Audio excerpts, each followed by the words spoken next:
this is a common question actually for why would I even need a sump pump in my home? A lot of people have this misconception that a sump pump is a bucket that you sweep in or squeegee in or allow the water to collect to when it comes in through the walls or when it hot water tank goes and then it discharges it outside.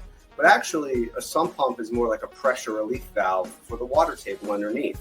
So what happens in a lot of homes where you have a really high water table rises up like a bathtub.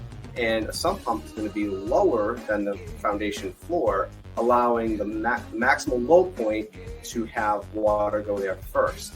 Once the water goes there, it doesn't put water or pressure on the floor, so it doesn't come up where the floor and the wall meet, it doesn't come in through cracks in the floors, and it can be safely discharged out into the lawn far away from the home where it won't really affect the global water table. It's really kind of like throwing a cup of water into the ocean, so it doesn't really make it rise noticeably. So a sump pump is a very useful device that is in many homes. I've owned homes with sump pumps in there that help with water table issues. Another misconception about when you need a sump pump is, well, I'm on a hill. I'm not near any rivers or lakes or whatever body of water.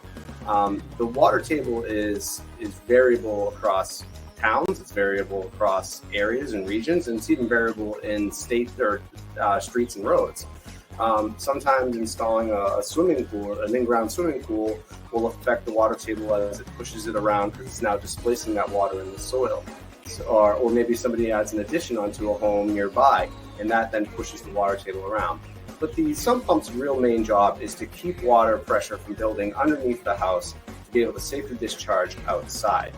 More often than not, the vast majority of homes, one sump pump will take care of all of those issues, and not every house needs a sump pump.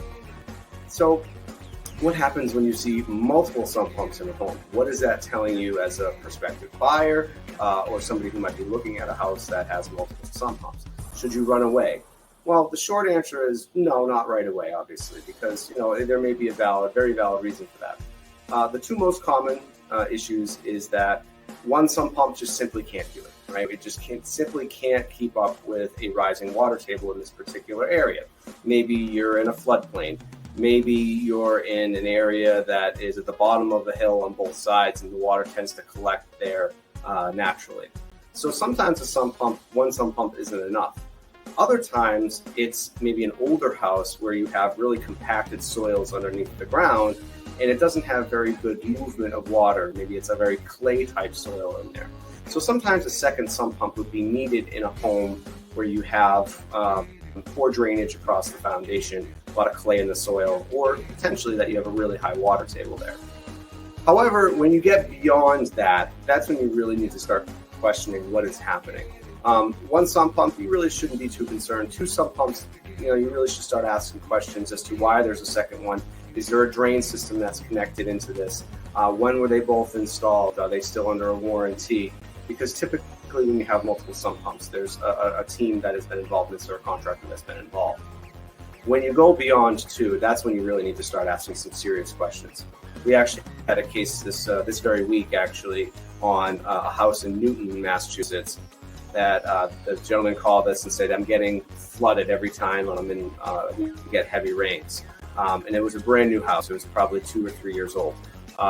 And every time we had one of these torrential rains where we had a thunderstorm roll in, you have multiple inches of rain in a very short period of time, he wouldn't get a little bit of dampness. He wouldn't get a little bit of puddling. He would get 2 to 3 feet of water in his basement, requiring the fire department to come in and pump him out so he doesn't ruin his mechanical systems and cause much larger issues in the home.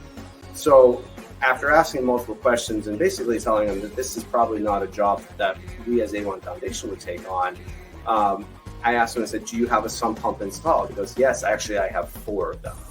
And I asked him, I said, are you sure you actually have 4 sump pumps in your house? He goes, yeah, I have 1 in each corner of the house.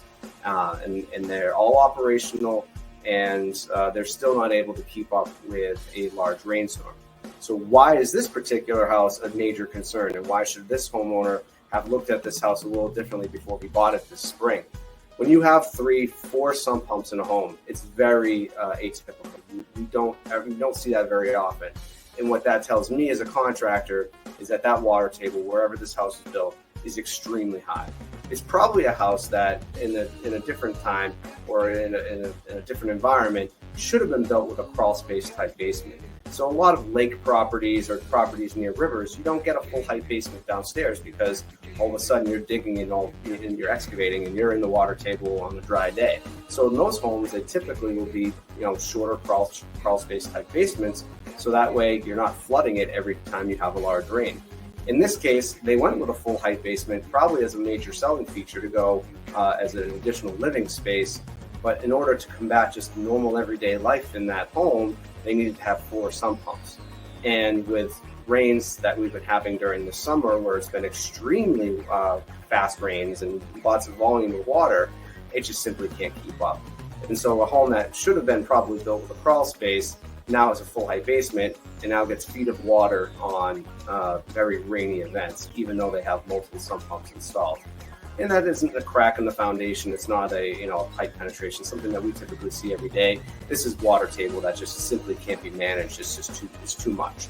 So when you're looking at homes, when you're evaluating homes, the sump pump shouldn't turn you off right away. It should be an indication that this homeowner has seen issues or is preventing issues, and that if it's properly maintained, it's a great piece of equipment to have in your home to make sure that your basement is as dry as possible. When you start to see multiple sump pumps, that's when you start to need to question either the realtor or the homeowner or whatever contractors are in there, and why there were needed to be several sump pumps in there. In the cases where you see 3 or 4, that's a major red flag that something is going on there that you need to really investigate whether or not that home is right for you, or if there's additional preventative measures that you can have so that you're not like this person in Newton who's getting feet of water every time it rains. So sump pumps, generally, they're good. But if you start to see multiple in a single home, start asking questions.